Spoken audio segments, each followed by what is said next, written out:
Imagine trying to get revenge while constantly wondering if you're actually a genius who learnt legendary sword moves himself, or just straight up schizo. Our boy Vlad got this mysterious voice in his head judging his every move. It is giving unwanted roommate, and the rent is paid in peak cosmic trauma. Now getting struck by black lightning and walking away is a massive flex. However, the side effect is your self-respect being on the line. Between Vlad trying to look like a main character and the voices constantly humbling him, the vibe is absolutely rancid. The struggle is real because he has to figure out how to prove himself to this energy without accidentally deleting himself. No, like literally. Every single time he lets this voice take over his body, he basically sees Jesus. It is a one-way ticket to the afterlife that this power-hungry shit keeps booking, but the revenge plot no one saw coming is sending me. Imagine thinking you're having a legendary main character moment by playing the sacrifice to bring your boss some backup. You think you're the hero. In reality, you're just a mid-tier pawn who lured the main enemy straight to the doorstep. You did all that work just to watch your boss get decapitated in 4K. In the filth of a back-alley slum, a blonde boy named Vlad stares at the only thing that shines, a 5-gold masterpiece of a sword. It's an impossible dream for a back-alley rat who can barely afford a meal, let alone a weapon that costs a year's worth of luxury. But for Vlad, the sword represents a way out of the mud. Rumors are spreading that Vlad has gone crazy since being struck by a bolt of mysterious black lightning. Even worse, he admits to his friend Zemena that he hears voices whenever he holds a simple stick. In a city where the local bishop is literally a lunatic with superstitious beliefs, hearing voices aren't just strange, they're a death sentence. If Vlad is caught acting suspicious, he won't just be an outcast, he'll be burned at the stake. Despite the risk of execution, Vlad can't pull himself away from the blacksmith shop. His obsession with the blade is so deep his feet have physically sunk into the mud from standing still for hours. He knows he has no status and no money, yet the pull of the steel feels like a calling. He needs strength to survive the rumors and the shadows of the alley, but the price of entry is a sum he might never see in his lifetime. The old blacksmith eventually chases the kids away, but he secretly recognizes the main character energy in Vlad's eyes. However, Vlad has an aura farmed enough to justify wielding a masterpiece. He's got the star-like gaze, sure, but he's still essentially a mud-tier NPC until he proves he can survive. Between the black lightning and the voices, it's clear his path to that sword and his survival is about to get a lot more violent. In the city of Shuara, known as the Lighthouse of the North, the shadows are just as deep as the lights are bright. In the heart of the slums sits Rose's Smiles, a high-end brothel where 16-year-old Vlad works as a candle seller. But in this place, candles aren't just for light, they are timekeepers for the customers. Vlad may look like a boy, but his piercing blue eyes carry a weight that can make even a veteran mercenary flinch. He survives here by being sharper and colder than the world around him. The fragile peace of the house shatters when a drunk mercenary begins beating a prostitute, accusing her of using rigged candles that burn out too fast. To save the girl and the shop's reputation, Vlad steps in with a high-stakes gamble. He lights a fresh candle in front of the crowd, promising that if it lasts the full 7 minutes, the mercenary pays in blood. Under the intense pressure of Vlad's gaze, the man folds. When the timer hits 7 minutes, Vlad doesn't hesitate. He brutally beats the man with a club, dragging his unconscious body away to maintain the house's ironclad rules. However, the victory tastes bitter. The next morning, Vlad discovers the truth from the Madame Marcella. The candles were rigged. She had swapped them to scam more money from the guests. Vlad realizes he nearly killed a man for being right. Despite his violent surroundings, Vlad clings to a small sense of humanity. He heads out to give the beaten man a blanket, knowing that in the back alleys, losing your moral compass is the fastest way to get swept away by the dark. But the slums never stay quiet for long. Before Vlad can finish his errand, he is cornered by Burle, a senior member of the Jorge family gang. Burle wants the tips Vlad earned and is prepared to trade. In the dark basement of the inn, Vlad finds a young, dark-skinned child tied up and bleeding. This isn't just a business deal. It's a situation that threatens to pull Vlad deeper into the underworld or force him to risk everything for a stranger. The black kid got caught pickpocketing, and now Burle is holding him until Vlad pays to free him. Vlad doesn't want to, but the alternative is watching the gang rough up a child even worse than they already have. So he hands over his silver coins he was desperately trying to save. There goes his goal of 5 gold, pushed even further out of reach. He smacks the kid on the back of the head, tells him to disappear, and warns him that next time he'll make him face his older brother, which apparently is a fate worse than death. The kid scrambles off into the alley, already planning his next failed pickpocket attempt. Vlad watches him go and just sighs. This is his life, protecting idiots who don't deserve it. He decides to visit Harvin, one of the few people from his past he actually respects. Harvin works for Captain Hoover's gang, the whale hunters who control the riverside. But Harvin isn't out on the water. He's disabled running numbers for men who can still walk. Years ago, a bishop cracked down on pickpockets and Harvin paid the price. 2 fingers lost, his ankles slashed, screaming in an alley while nobody came. Vlad was the one who kept all 3 of them alive after that. Him, Harvin, and Zemina. Speaking of Zemina, turns out she's been protected by the new bishop's rules too, just in a completely different way. The current bishop doesn't care about theft. He cares about child exploitation. So Zemina, who works at a brothel but hasn't reached adulthood yet, is stuck washing dishes until she's of age. Vlad and Harvin find this darkly funny. But underneath the joke, there's something heavier. Zemina is trapped. Harvin is a vegetable. And Vlad, for all his talent and reputation, isn't that far from trapped either. Before Vlad leaves, Harvin tells him to be careful. He doesn't say why. He doesn't need to. This city chews people up and both of them know it. A shadow over the back alleys of Shara as low-budget Captain Hook, a notorious gang leader with Hook for one arm, corners the young candle seller Vlad. When Jack's henchman smashes Vlad's display and scatters his expensive rose candles, the air turns cold. Vlad isn't just a merchant, he's the gatekeeper for a rival organization, and he knows that showing weakness now means certain death.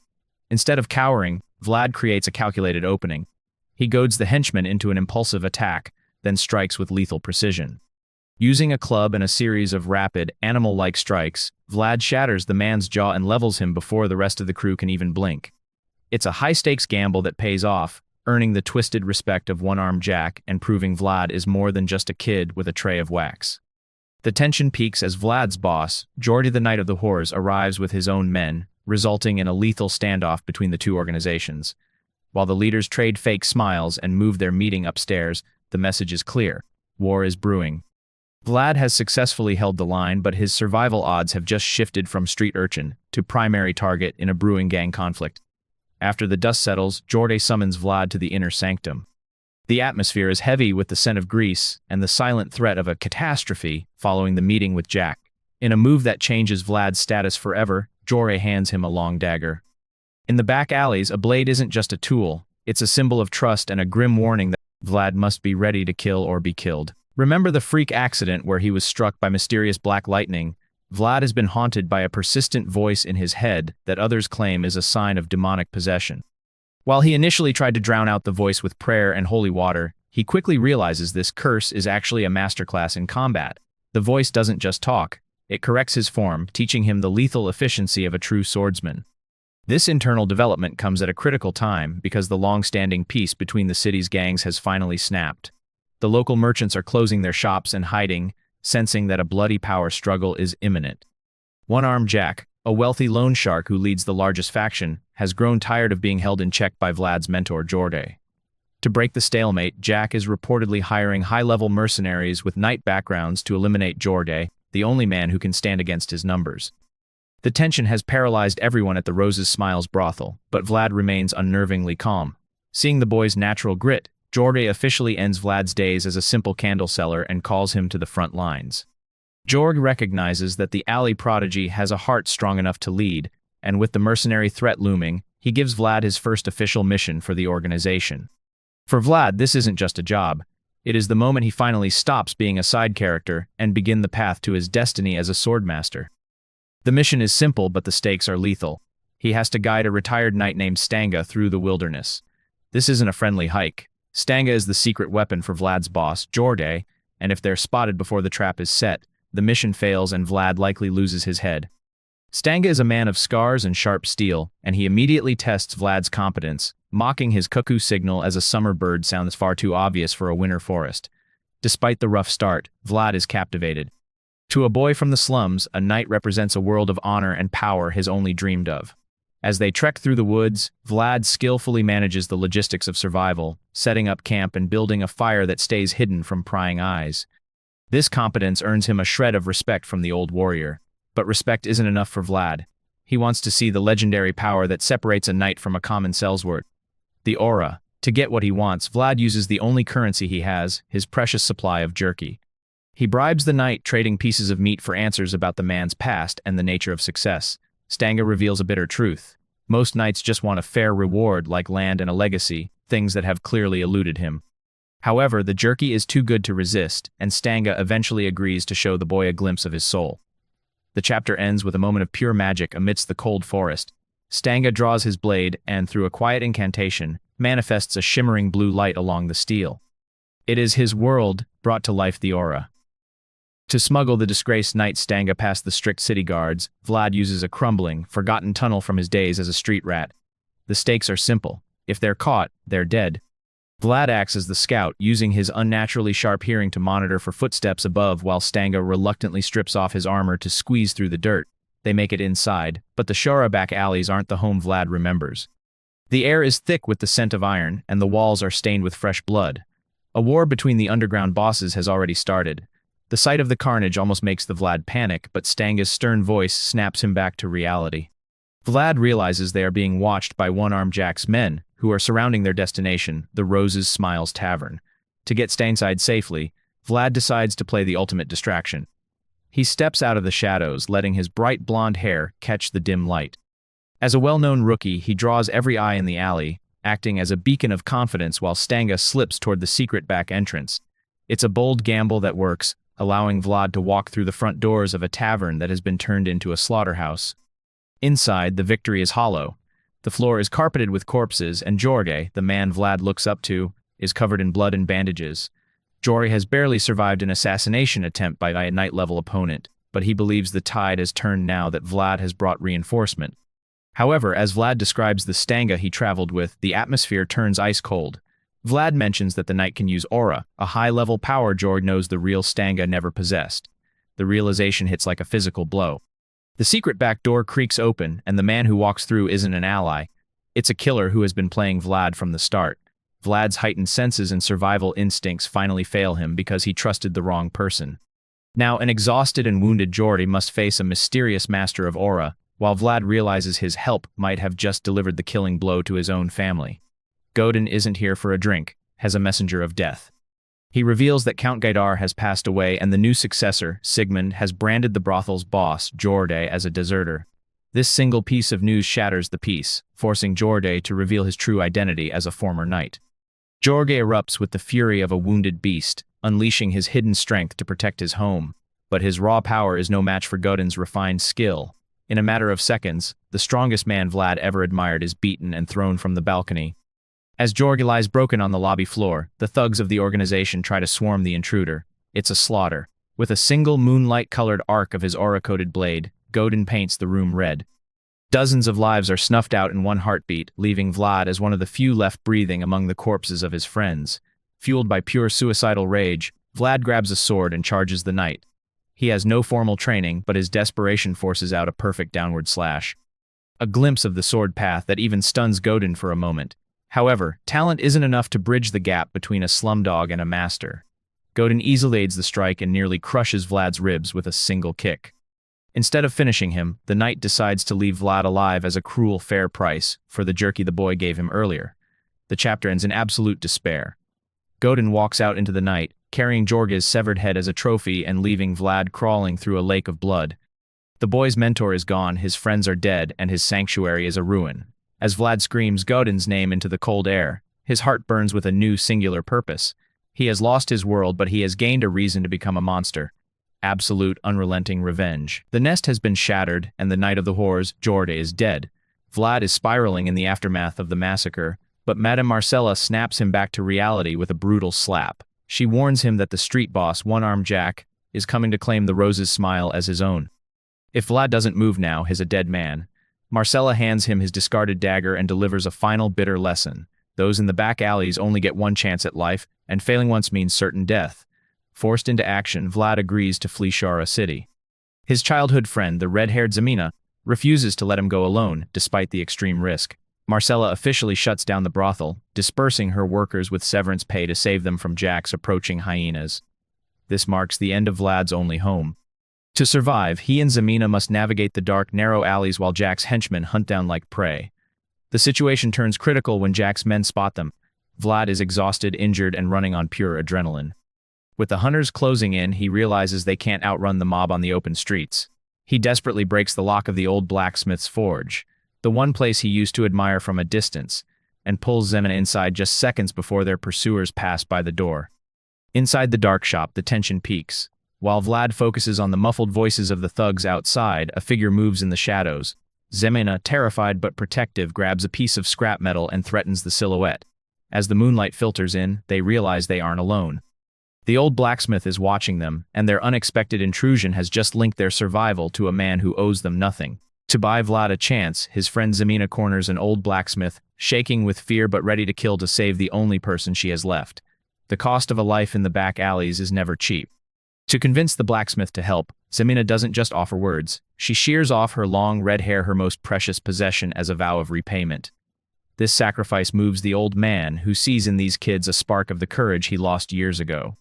He agrees to smuggle Vlad out, risking his own neck to give the boy a fighting chance. The plan is desperate. Vlad hides inside a cramped cart under a mountain of stinking garbage, while Zemina disguises herself as a shop boy to help the old man push it. They are intercepted at the final checkpoint by Jack's henchmen. The tension spikes as a massive guard named Otar begins inspecting the cart with a sharp metal skewer. One wrong move and Vlad is skewered alive. However, a hidden debt changes the game. Otar recognizes Zemina but chooses to look the other way, intentionally stabbing the gaps in the trash to avoid hitting Vlad. He reveals that Jack's main forces are distracted elsewhere, giving them a narrow window to move. With this silent mercy, Otar clears his conscience, and the cart reaches the city's outer wall. At the edge of a trash-filled tunnel, it's time for a final painful goodbye. Zemina and the old man tip the cart, dumping Vlad out of the city and into the cold winter night.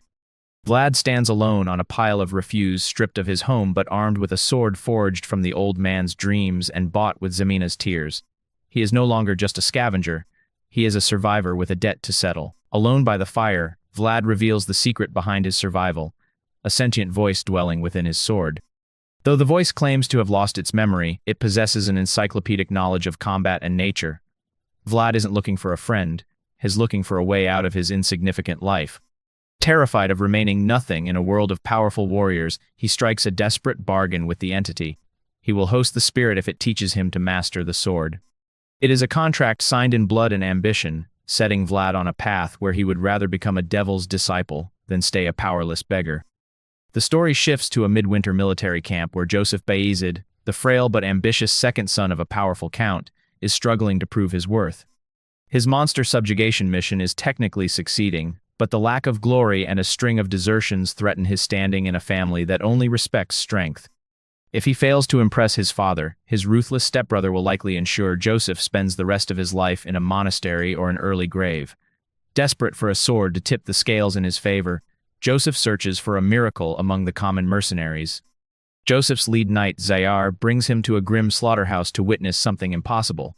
Examining a month's worth of monster corpses, Joseph discovers a terrifying rate of growth. The earliest kills show the clumsy, crooked hacks of a complete amateur, but the most recent orc carcasses feature strikes so precise they rival trained knights. Vlad, now operating under the alias Riemann, has compressed years of training into a single month. Recognizing a heaven-blessed genius who can become his ultimate weapon, Joseph orders a full investigation into the mysterious blonde boy who is preying over his kills. The winter silence of the forest is shattered as a mercenary encirclement tightens around a goblin village. For these soldiers, it is a routine extermination to prevent the monsters from breeding, but the mission turns lethal when a massive hobgoblin emerges. This beast isn't a typical low-tier threat. Its brownish skin and raw, rugged muscle signal a leader capable of crushing human skulls with a single roar. Panic breaks out as the monster breaches the line, causing the mercenaries to retreat in terror while their aging, coward of a knight refuses to draw his sword. Amidst the chaos, a lone blonde mercenary named Vlad sees an opening. While his allies bicker and flee, Vlad dashes through a self-created snowstorm, moving with the grace of a predator. He manages to wound the beast's heel, but the hobgoblin's counterattack is devastating, sending a shockwave of snow and force that blinds the battlefield. This is the test Vlad needs to prove his month of intense training hasn't been in vain. Guided by a mysterious critical voice in his head named Riemann, Vlad realizes his first strike lacked the power to shatter bone. Instead of retreating, Vlad doubles down on his aggression. He understands that if one strike fails to kill, he must simply land a second before the monster can recover. As the hobgoblin swings blindly in the mist, Vlad executes a cold, focused horizontal slash that cuts through the beast's waist. The ruler of the forest falls, leaving the remaining mercenaries in awe of the young man's skill. Vlad has secured the win, but the struggle reveals he is still a brat in the eyes of his internal mentor, lacking the refinement of a true master. In the aftermath, Vlad asserts his dominance over the loot, terrifying a silver-tongued swindler named Got who tries to recruit him. Despite his rough upbringing in the back alleys, Vlad carries himself with a noble aura that makes the other mercenaries whisper about his origins. He ends the day by kneeling in a prayer that is actually a facade. Under the golden sunlight, he isn't seeking divine grace, but is instead arguing with Riemann about the mechanics of a single-strike kill, obsessed with turning his raw talent into lethal perfection. As the chapter ends, Joseph is already plotting his move. He knows that every man has a price, and he is willing to offer anything to bring Vlad under his control. Vlad's survival now depends on a lie he didn't even want to tell. Waking up in the freezing winter camp, he skips a nauseating breakfast of mystery stew to visit Priest Andrea, the only man in camp with influence and real wheat bread. Vlad has been playing the part of a pious, God-fearing mercenary to stay under the radar, but his act worked too well. Andrea, convinced Vlad is a holy prodigy, reveals he has recommended him to the expedition's commander, Lord Joseph Bayezid. This creates a lethal problem.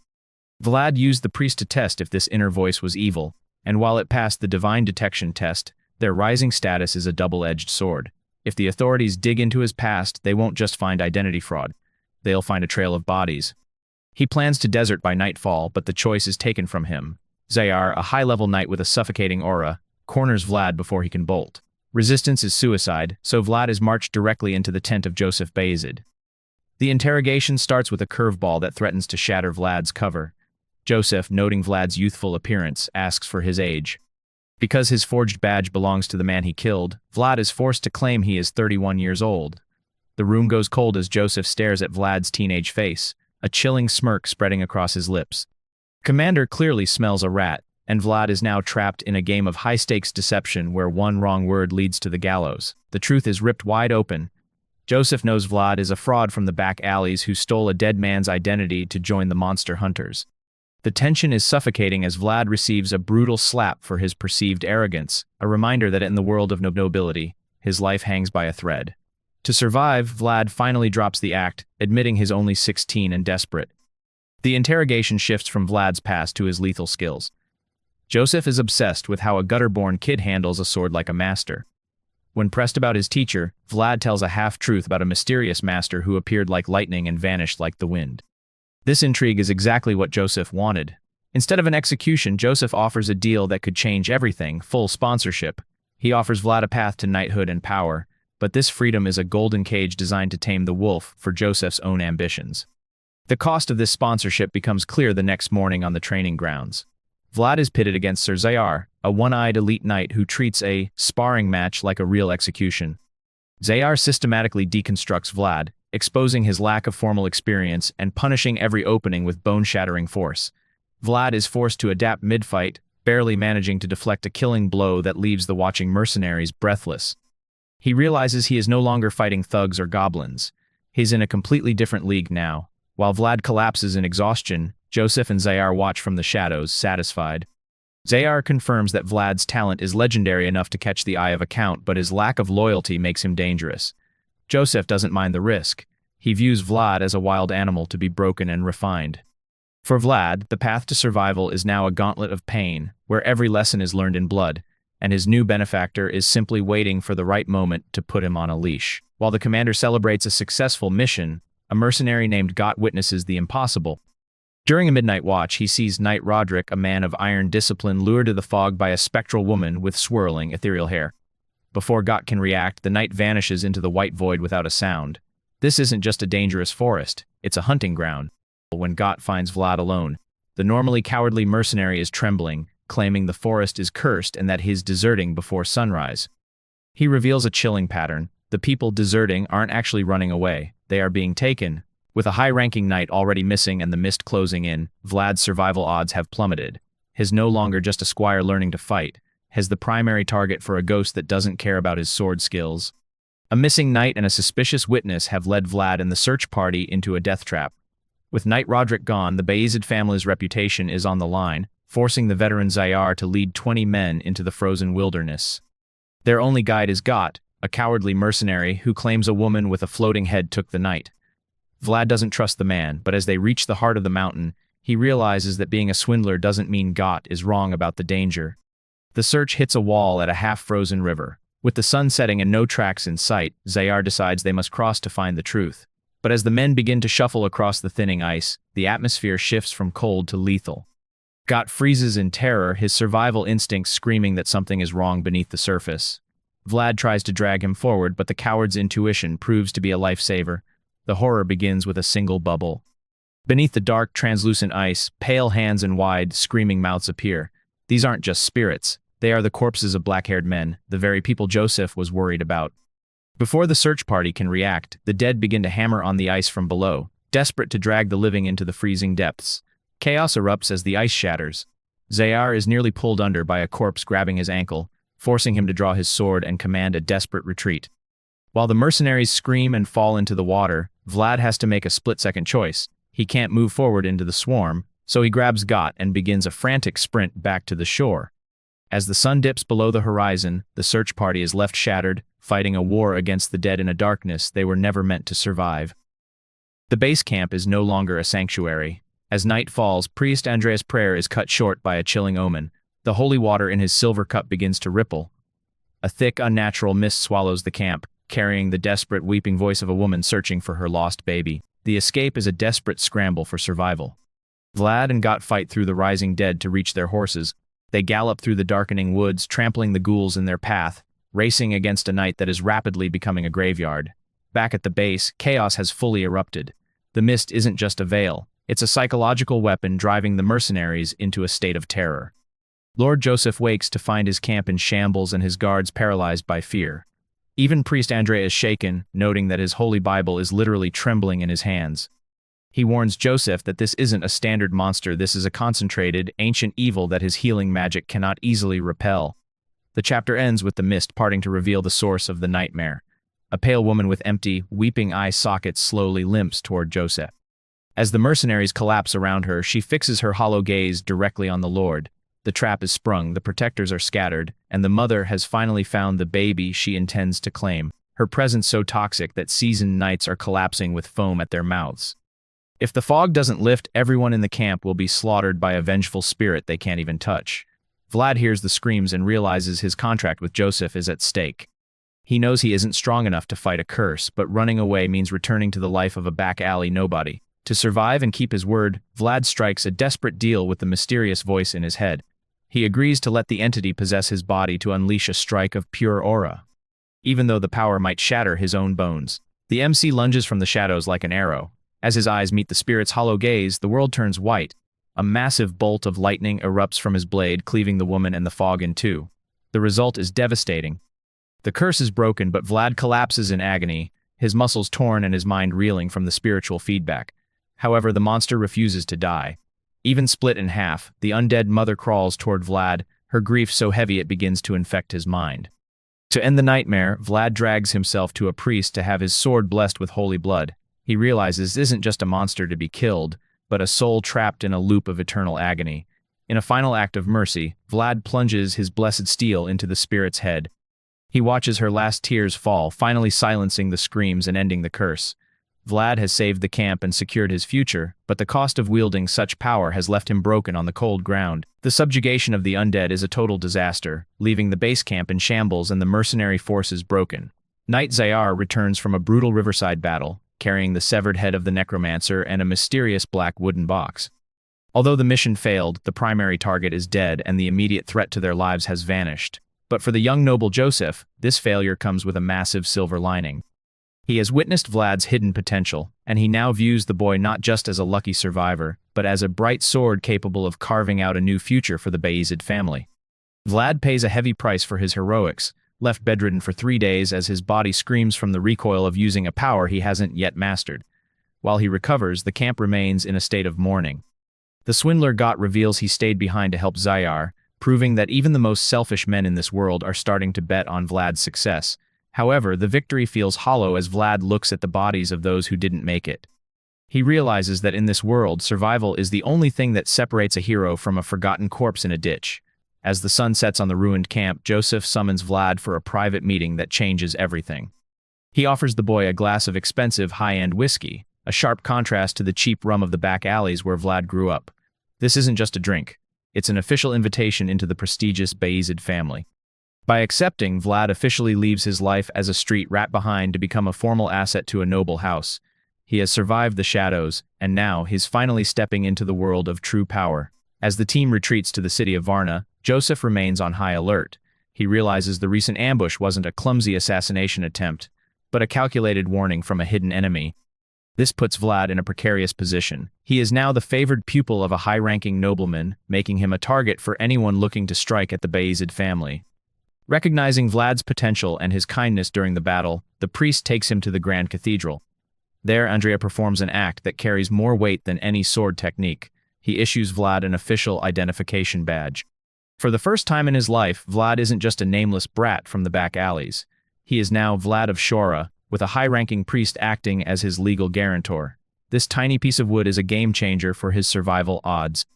In this world, a man without roots is a ghost, but a man with a name and a guarantor is a citizen.